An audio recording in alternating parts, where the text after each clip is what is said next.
in business. They set great goals in business. Look at Elon Musk. Look at the crazy goals that he set for his businesses. And he just continues to persevere and persevere and persevere through incredible obstacles and difficulties. Elon Musk is not even a Christian. Elon Musk's goals have nothing to do with eternal life. And look how committed he is to those goals. How much more should we be committed to the goals that we said mattered to us when we started homeschooling? And will problems that arise cause us to quit? What do our children do with regard to these goals when we choose to quit? Is it just tough luck? Tough luck. You know what? We had these good goals for you guys, but mommy's tired. We can't afford this. We're just tired of this. This isn't working. So we're just going to scratch these goals and just settle for, whatever else is out there. If you want to accomplish these goals, you have to persevere to the end. You have to persevere. You have to overcome all the discouragement. You have to overcome all the exhaustion.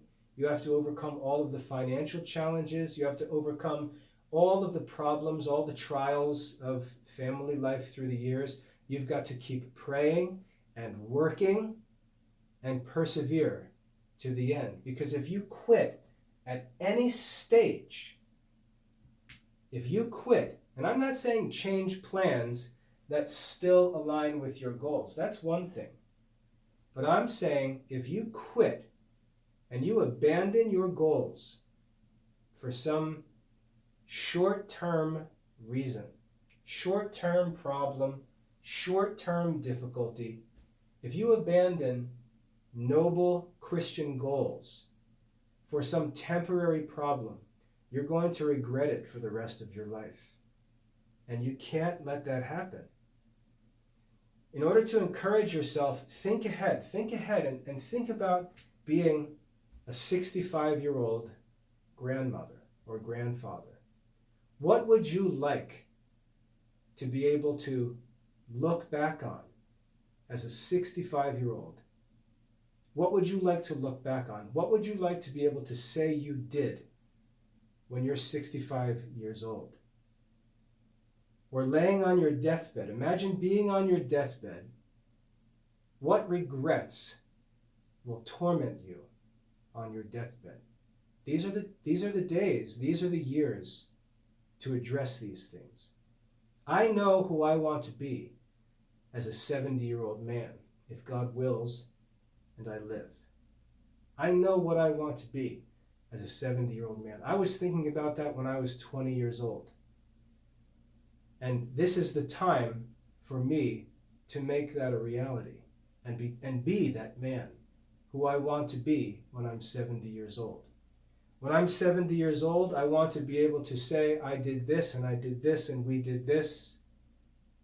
And these are the days for me to do those things. And the same is true for you. Take time to think about what you want to be true of you when you're 60 years old, 65 years old, 70 years old, on your deathbed, and make that your reality.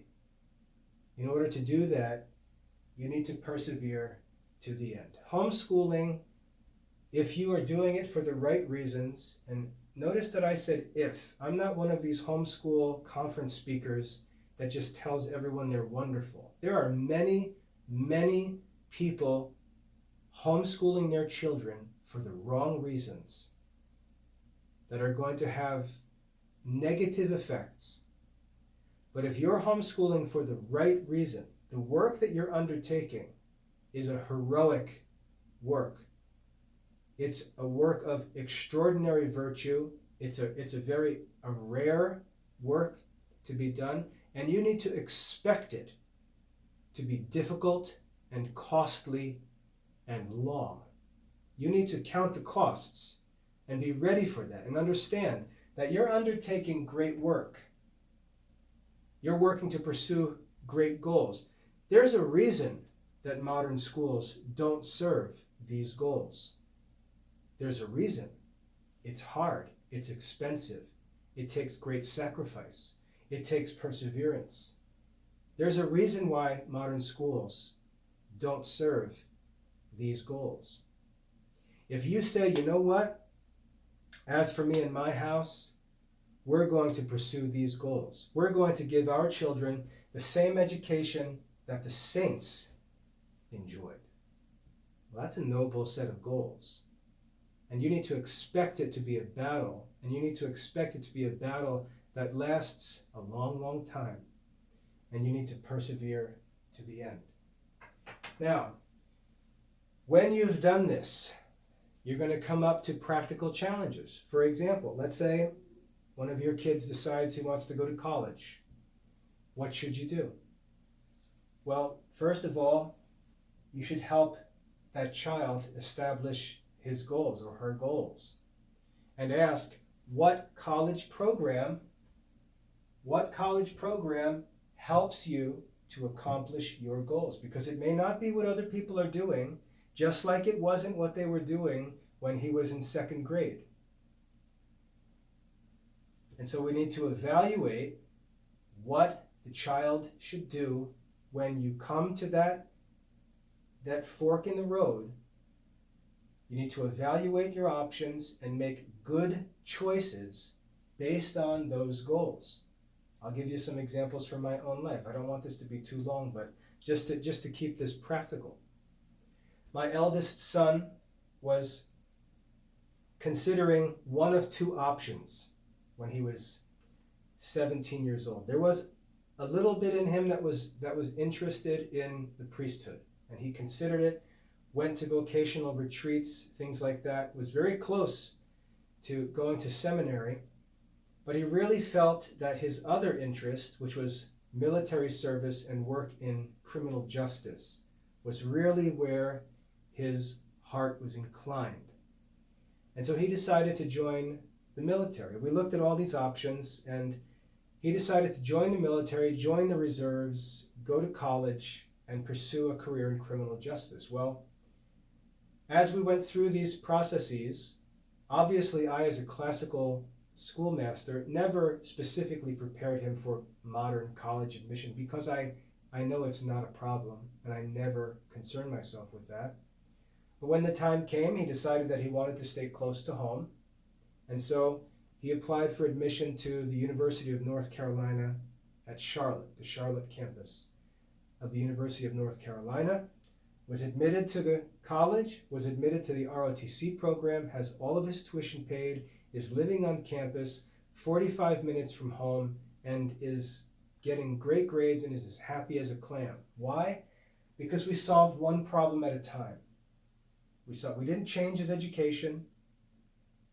We didn't try to cover up his classical studies or try to show. No one ever at any point had anything to say negative about his classical studies or that he was homeschooled. Never. There was never any talk of accreditation. His homeschool diploma was embraced by the military when he applied. His ASVAB scores to enter the military were great. He was told he could choose any occupation in the military that he wanted based on those scores, chose to apply to college, was admitted to college, is now getting great grades in college and succeeding in his career plans. And we never, ever were moved from our original goals, and there was never a need to move from those goals. And we use those goals to make decisions as we go step by step, and we work as a family to solve one problem at a time. And when our second child came up, we had different problems, different questions, different issues, and we worked through them one problem at a time. And we continue to do that child by child as they come up and transition into adult life. And there's all kinds of practical questions. But all of this talk about, oh, well, your homeschool needs to be accredited. Totally false. Totally false. Anyone who says that to you is either repeating something that they've been told to say as part of a sales pitch, or they're lying right to your face. Go on the website at classicalliberalarts.com, search for my article, Does a Homeschool Need to be Accredited? And read on that page, direct quotes addressed directly to me from the admissions representatives of the most selective colleges and universities in the world, and look at their own words telling you as clear as can be that that is not true. So you can't allow what other people are doing. You have to ignore what others are doing and selling. People will sell things to you and lie right to your face. And I'm talking about Catholic homeschool publishers. They will lie right to your face to sell you things. And if you don't believe me, I can prove it. Accreditation is a perfect example. They will tell you right to your face, or publish it right on their website and say, accreditation is necessary, we're accredited, you need to be in an accredited program. Totally false. Ignore what others are doing and selling. Focus on your goals, seek out help to accomplish your goals, evaluate your progress based on your goals.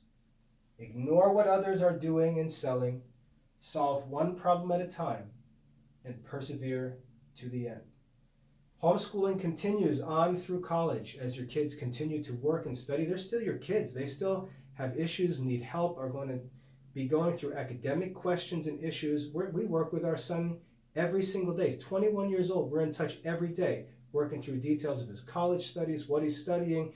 He'll come home if he needs help. He'll text me if he's got a question about something.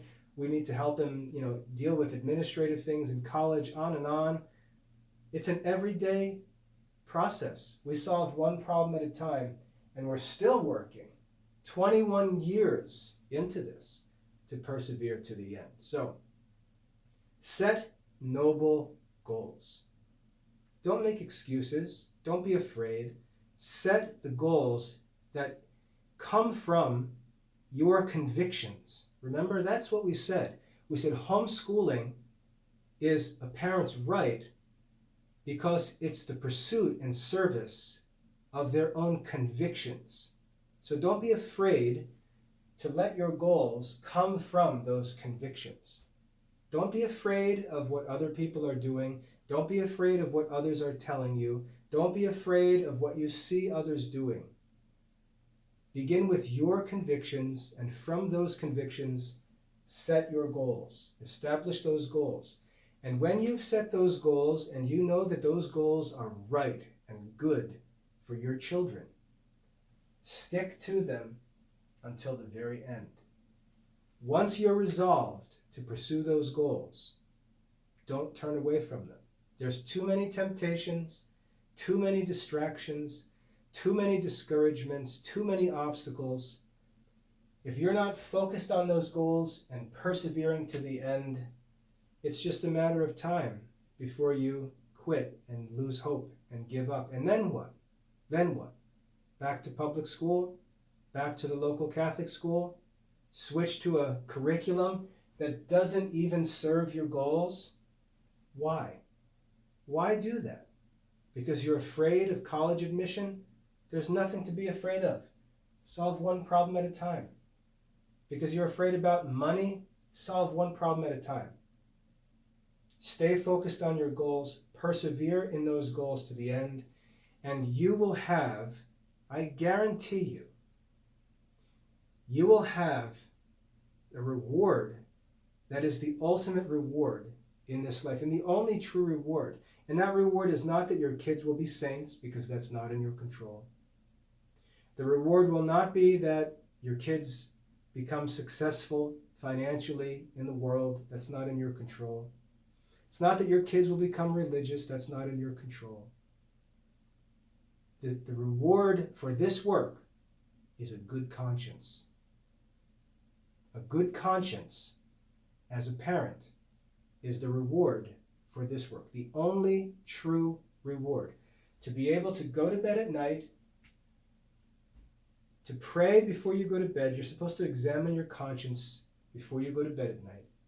To sit down every night for the rest of your life and be able to examine your conscience and say, I set the right goals. I persevered in those goals. I know that I may have made mistakes. I may have not understood everything. We failed in some places, but I know that I set goals and I did everything in my power to bring those goals to fulfillment. And I have a good conscience. A good conscience is the reward for this work of homeschooling. And that is a priceless reward that you will be able to enjoy for the rest of your life. No one, no circumstances will ever be able to take that away from you. And if you forfeit a good conscience, you will never be able to get it back. You will always regret having quit, having compromised, having followed, and so on. You will always regret it. And so set your goals, seek help to accomplish those goals, put blinders on and evaluate your progress based on your convictions and goals. Ignore what others are doing. Ignore what others are selling. Solve one problem at a time. Never be anxious. Pray and trust God and work as a family to solve one problem at a time and persevere to the end. If you do that, you'll find there's nothing that can come up for your family that can't be overcome. And these anxieties that publishers and schools try to press upon you to make you do what they want you to do are all false. And that's one of the reasons why having clear goals is so important. You have to have goals, stick to those goals, and don't let anyone shake you. Even Christian homeschool conference speakers or publishers, school, evaluators who may intimidate you because you're homeschooling. If you need help, not just to deal with academic stuff, if you need help to deal with these anxieties and these pressures and these concerns, seek that help. I'm happy to help you through these things. I deal with these things all the time. My wife will go through times when she's anxious or concerned, and we've got to work through these things, and we just work one problem at a time, stay focused on the goals, and persevere to the end. Christian education is not a disadvantage. Don't be timid. Don't think that what the world has to offer is better than what the Christian faith has to offer your children. It never is. It never is. Go read Psalm 1. Memorize Psalm 1 and ask yourself, is anything in the world better than what the Christian faith offers my children? And the answer is no. And you have to have the guts to stick to that, to stick to your goals and persevere to the end. Now, each one of these things, could be served with an hour-long video. And if you'd like me to get into each one of these things more in the future, let me know, and I'll be happy to do that. What I ask of you is that you just take a minute and subscribe to the Academy's YouTube channel and post a comment if you find the video helpful. If there's anything that I said that you have a question about, post comments below the video. Let me know you're watching. Let me know you have questions. I'll respond to those questions. And like I said, if it seems like folks would like to get into this in more detail, we'll go ahead and do that, working through each point in its own video. So the feedback will tell me what others will consider helpful, and I'll respond to that feedback as I say it. So subscribe to the channel. Let me know you're watching. Let me know your thoughts. Ask your questions, and we'll keep these discussions going, because maybe I can be part of this help that you need to persevere through these things and serve your kids and help them achieve your goals. I hope that's helpful. God bless your studies.